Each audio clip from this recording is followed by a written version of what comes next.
Are you really judging a man by an old patch? The flag rope clicked against the pole outside as autumn light slid across Harold Bishop's jacket, and Evan scoffed, pressed the doubt deeper, until the whole room fell quiet around that faded navy stitch. But when the sunlight shifted, the worn gold thread glimmered like a memory pulled from a supply deck, the air holding a soft heartbeat in its pause. Still quiet men leave echoes too, let me take you back. A soft autumn light filtered through the front windows of the Maple Ridge post office as Harold Bishop pushed the door open with his shoulder, a to-go cup of coffee warming his gloved hand. He moved with the slow steadiness of someone who had spent a lifetime waking early, a quiet rhythm built from years at sea and years after. On the front of his faded work jacket stitched above the pocket, the old navy patch caught a sliver of light edges, worn threads softened by time gold trim, turned almost copper. People in line paused. Their eyes drifted toward the patch before returning to their parcels and envelopes. But the whisper came anyway. "Why is he still wearing that old navy patch?" One murmured, just loud enough for judgment to pass from one face to another. The words hung in the quiet air of the lobby, brushing against the smell of paper ink and cold morning breeze drifting in behind him. Evan Dorsey looked up from the counter posture, crisp expression, polite but pointed. His gaze settled on the patch, and something stiffened in his jaw. "Some people just can't let go of the past," he said under his breath, though he didn't whisper nearly as softly as he believed. A couple of customers shifted slightly, pretending not to listen, pretending not to look again at Harold. Harold simply nodded at those he recognized, offering the soft, neighborly smile folks in Maple Ridge had known him for. He stepped aside to let Milo Watkins, a boy of maybe 11, reach the counter. "Morning, Mr. Harold," Milo said, clutching a letter with both hands. "Mom said to use the big stamp this time." "Well, your mom's got good instincts," Harold said gently. He crouched to help the boy center the stamp just right. As he did, his jacket folded in a way that pushed the patch into full view, its gold border gleaming briefly beneath the overhead lights. A few people looked again. One folded her arms. Another raised his brow. The kind of small-town silence that didn't stay quiet for long began to ripple through the line. But Harold only smiled, steady as ever, guiding Milo's hands toward the drop slot. "There you go," he said. "Straight to the right place." Milo beamed. "Thanks, Mr. Harold. Any time." Behind him, the whispers seemed to gather on their own. "He acts like he's the only veteran around here," someone muttered. Another added, "Plenty of people served. Doesn't mean you paraded around every morning." Harold didn't turn. He didn't defend. The warmth from his coffee seeped through his glove as he carried it toward the supply shelf. Footsteps soft against the scuffed tile floor. No one noticed how he paused just a moment beside the outgoing mail bin, hand brushing the front of his jacket, as if checking that the patch was still there. No one knew it wasn't pride keeping it pinned to his chest. No one knew the truth stitched into those faded threads, the call sign J41 once carried by the woman he loved. The one he lost far too early. The one who had stood with quiet strength long before Maple Ridge ever knew Harold Bishop's name. The line shuffled forward. A stamp machine clicked.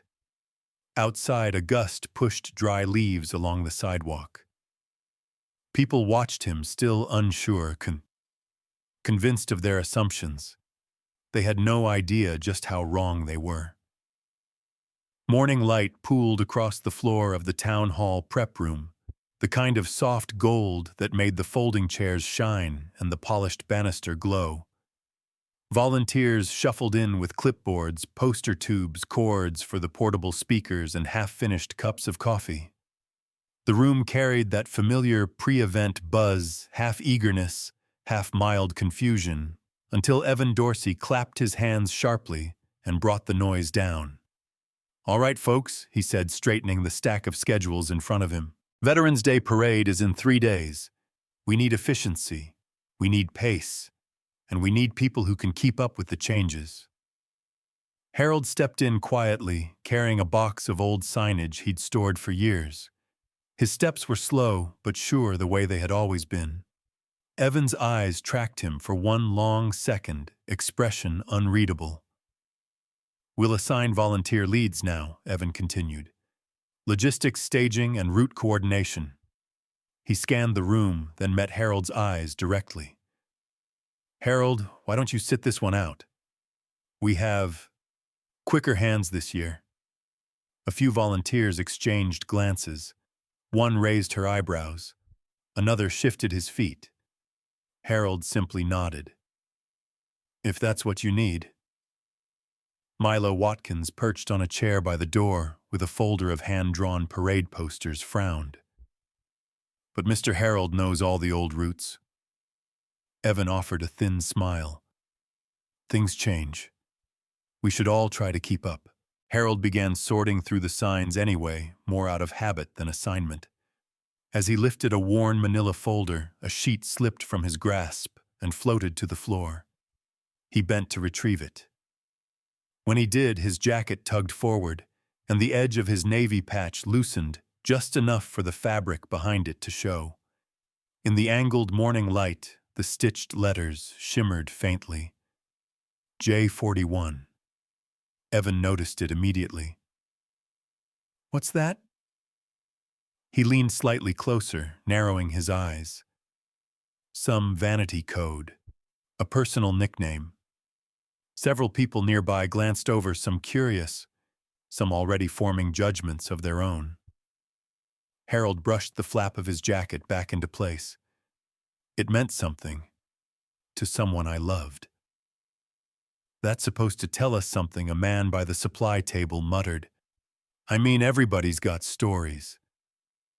A woman near the window added, maybe he's trying to look important. These events bring out, well, you know. Milo's eyebrows pulled together, confusion settling on his face. He stepped closer to Harold, like he didn't understand how grown-ups could talk that way. What's wrong with the letters? He asked quietly. Nothing at all, Harold said, still crouched, gathering the scattered papers. Some things just aren't for display. The sun shifted, catching the call sign once more. The letters glowed in a soft gold, brighter and clearer this time, as if the room itself were insisting on seeing what others refused to understand. Evan exhaled sharply through his nose and turned back to the planning board, flipping the schedule with a little more force than necessary. Let's move on. We don't have all morning. A ripple of chatter spread through the volunteers again. What kind of code is J41? Probably something he made up. He likes reminding people he's Navy. Must be nice to live in the past. Harold stacked his papers calmly. His hands didn't tremble. His expression didn't falter. But the light stayed on him a second longer, before fading as if reluctant to leave the truth hidden for another day. Milo watched him the whole time, a quiet worry settling into his features. He didn't say anything more, but something about the look on Harold's face, steady, unbothered, almost resigned, didn't sit right with the boy. Outside, wind brushed across the old parade banners drying on the railing. Inside, misunderstandings tightened like a knot no one noticed being pulled. And in the middle of the room, the gold-stitched glimmer of J41 lingered in memory, even after the jacket folded back over it. The afternoon rehearsal for the Veterans Day Parade began with the kind of hopeful energy small towns cling to. Sunlight washed across Maple Ridge's main street, turning the storefront windows into soft mirrors as volunteers tried to bring order to a scene that seemed determined to fall apart. A trolley full of folding chairs jammed against the curb, 2 trucks lined up on the wrong side of the barricades, and the portable speakers crackled with sharp bursts of static before falling completely silent. Evan Dorsey strode across the pavement, with a clipboard tucked under his arm, frustration already rising. "No, no, that banner's reversed. Someone fix it, and who marked the route like this?" He spun toward the nearest volunteer. "This isn't even close to the map." Harold Bishop stood a few yards away, adjusting the straps on a wooden sign that had been nailed crookedly into the ground. His breath made faint clouds in the cool air. He looked from the sign to the route markers, tilting his head as if searching his memory of how it had been done in years past. Evan spotted him and pointed. "Harold." "If you had your notes organized," Harold lifted his eyes, steady and calm. "They're all in the old cabinet. Same spot for 20 years. Evan blinked momentarily, thrown off, then pressed his lips together. "Well, someone should have said something sooner." His tone carried just enough sharpness to draw glances from nearby volunteers. Milo Watkins had been carrying a stack of hand-painted arrows with 2 other kids, but the sound of Evan's voice pulled him away. He drifted toward Harold with an instinctive protectiveness, the kind usually reserved for someone smaller than himself. Harold knelt beside the nearest signpost, loosening the rope and adjusting the arrow to point toward the correct street. The rope slid through his hands with practiced ease. He moved without a word, checking the alignment, stepping back 2 paces, then tightening the knot. The correction seemed small, but it redirected the entire row of signs instantly. A few volunteers paused, surprised at how quickly the confusion lifted. Up the block, the speaker system sputtered again. Harold walked over, tapped the battery casing, then flipped the backup switch tucked behind the panel. The speakers hummed, then steadied into a clear tone. People looked around, unsure how sound had returned. He didn't wait for anyone to notice. He simply moved on to the next task, realigning the chalk marks on the pavement, then pointing a pair of panicked drivers to their correct staging area. Later, when the crowd settled into a break, Harold stepped out to the post office porch. The wooden boards creaked softly beneath him. He rested one hand against his jacket fingers, brushing the navy patch like someone greeting an old friend. The late light glinted off the worn gold trim, turning it almost amber. Milo joined him quietly. "Why won't you tell them what it means?" he asked, voice small but earnest. Harold exhaled, slow and warm. "Some truths wait for the right ears." Down the street, volunteers murmured among themselves. Someone pointed at the newly corrected route. Another gestured toward the working speakers. A few looked around, as if wondering who had fixed everything, while no one was watching. They didn't see Harold step off the porch and return to the scattered tools. They didn't notice the way the patch on his jacket caught the sun each time he leaned into his work, still misunderstood, still quietly shining.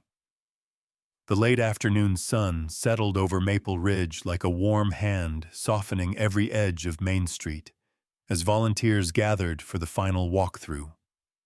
Folding chairs formed neat rows, now parade banners fluttered gently, and the speakers, finally repaired, hummed with a steady, low test tone.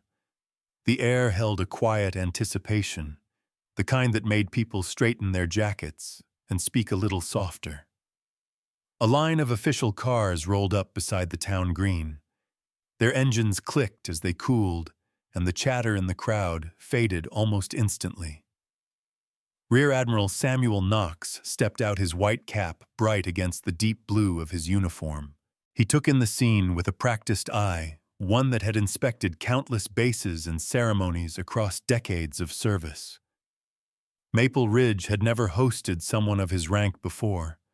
The weight of that truth rippled through the crowd like a sudden breeze. Evan Dorsey hurried forward, smoothing the front of his shirt. "Admiral Knox, sir, welcome. Everything is on schedule. We've worked very hard to make sure things are orderly." The Admiral nodded politely, but with only half his attention. Something else had caught his eye. A few yards away, Harold Bishop was kneeling beside a wooden crate of surplus field mailboxes sorting them into neat rows the way he once had aboard supply decks. The sun rested squarely on his jacket, and the light struck the navy patch with a kind of clarity that left no room for doubt. Beneath the fold of the fabric, the stitched call sign glimmered J41. The Admiral slowed, then stopped completely. People noticed the change first, a hush growing from curiosity rather than instruction. Evan followed the Admiral's gaze, confusion pulling his features tight. Harold rose to his feet, brushing dust from his hands. He didn't seem to realize anyone was looking at him, let alone someone whose career had touched every coast the Navy knew. Admiral Knox walked toward him with steady, deliberate steps. "Where did you get that patch?" His voice was low, not suspicious, but weighted with recognition. Harold held the Admiral's eyes. It was my wife's call sign. A stillness washed over the space between them. The Admiral's expression shifted surprise first, then something gentler touched with memory. J41, he repeated quietly. She trained half my class. Murmurs swept through the volunteers, a startled wave rolling from one face to the next. Evan blinked hard, as if trying to make sense of the moment forming in front of him. The Admiral stepped closer. Without ceremony, without raising his voice, he placed his hand near the patch, honoring the space rather than claiming it, and let the words fall into the silence. J41. He read the call sign slowly, clearly, so the entire street could hear. A designation reserved for one of the best instructors we ever had. The effect was immediate. Conversations halted mid-breath. A few people straightened. Someone near the stage lights whispered, "His wife." The weight of misunderstanding, weeks, months of it, seemed to collapse inward, leaving only the truth standing. Evan's shoulders sagged, a rigid certainty draining from him as the meaning settled. The Admiral looked toward the gathered volunteers. "Some honors aren't spoken of," he said. "They're carried." Harold didn't move. He didn't need to. The recognition had shifted the entire room, even without walls around it. The quiet that followed wasn't awkward. It wasn't even shocked. It was reverent, the kind that wraps itself around a story, finally understood, one that had been waiting patiently for the right ears. The emergency meeting at Town Hall began before the sun had fully set, the last streaks of orange still stretching across the windows as people filtered into the narrow room. Folding chairs scraped softly against the floor. The space carried a charged quiet, one shaped less by urgency and more by the weight of what everyone had witnessed only an hour earlier on Main Street. At the center of the long table sat Harold's navy patch, gently placed on a folded linen square, as though it were a delicate artifact. Someone had set it there without being asked. Maybe out of respect. Maybe out of guilt.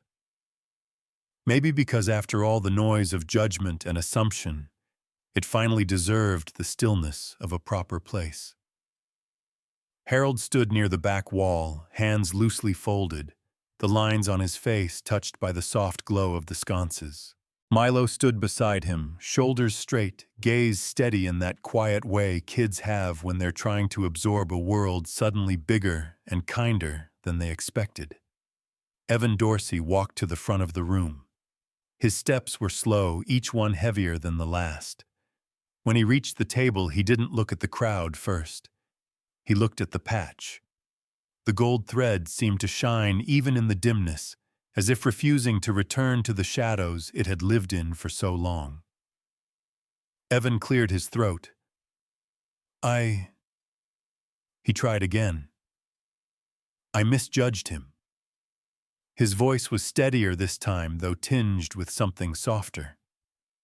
I misjudged what that patch held. Some people in the room shifted, discomfort flickering across familiar faces. Others lowered their eyes. No one interrupted. Evan exhaled the breath, leaving him in a slow, humbled stream. I thought he was clinging to the past for attention. I didn't understand that he was carrying someone else's service, someone else's sacrifice. He swallowed, and I treated him unfairly because of it. A woman near the middle row whispered, "Oh." He carried more than we ever knew.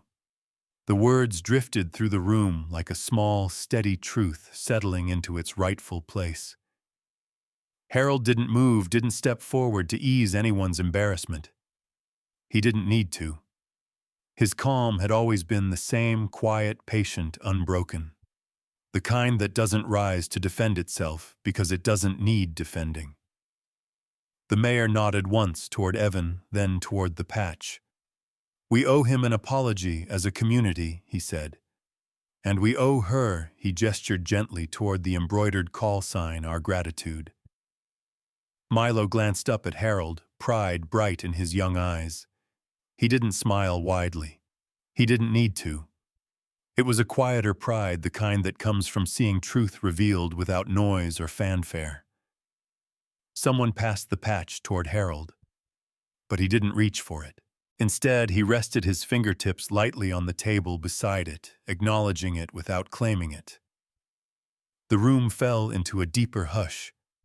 He finally lifted his gaze, not sharp, not triumphant, simply kind. "Thank you," he said, voice warm but modest, "for seeing her. That's all that ever mattered." A ripple moved through the crowd, less a sound than a shift in the air, the collective release of judgment replaced by respect. People nodded, some with regret, some with newfound understanding. The patch remained on the table, catching a final glint of evening light. No longer a misunderstood emblem, no longer a point of doubt, but an echo clear and rightful of a story carried quietly for far too long. Veterans Day morning arrived with a soft golden light that drifted over Maple Ridge like a blessing. Main Street was lined with folding chairs, flags tucked into small hands, and the steady hum of neighbors greeting one another beneath crisp autumn air. The parade was minutes from beginning, and the town moved with a quiet reverence it hadn't held in years. Inside the post office lobby, freshly polished for the holiday, stood a newly installed glass display case. The frame was simple oak, the kind craftsmen in town still took pride in. At the center of the case, resting on a dark navy cloth, lay Harold Bishop's patch. Its gold thread caught the overhead light, shimmering softly, as if still alive with the stories it had carried. Above it, a small plaque read, "Quiet Service Award, call sign J41. People stepped in one by one, voices lowered, expressions gentler than before. The doubts that once clung to the patch had dissolved, replaced by a respect almost tangible in the stillness around the display. Some lingered, reading the plaque twice. Others simply bowed their heads before stepping outside to join the crowd. Harold arrived a few minutes later, holding a sealed envelope with the Admiral's handwriting on the front. He opened it carefully, the paper crackling in the quiet room. "She'd be proud of the calm you carried." He read the words twice, letting them settle somewhere deep. His eyes softened, not with grief, but with a kind of peaceful recognition. He folded the note and slipped it into his jacket, close to the spot where the patch had rested for so many years. Footsteps approached. Milo stopped beside him, gaze fixed on the patch behind the glass. "Will you wear it again?" the boy asked. Harold let a smile form, slow, honest, warm. "Some service is meant to guide," he said, "not to show."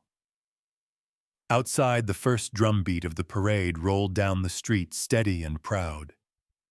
Harold walked toward the door, pausing just long enough to rest his hand gently against his pocket, feeling the empty space where the patch used to be. He wasn't diminished by its absence. If anything, he stood a little taller. As he and Milo stepped out onto the sidewalk, Evan was helping arrange the final row of chairs. He caught Harold's eye, offering a small, humbled nod. They doubted, he murmured, not finishing the sentence. He didn't need to. The parade, the town, and the glass case behind them finished it for him.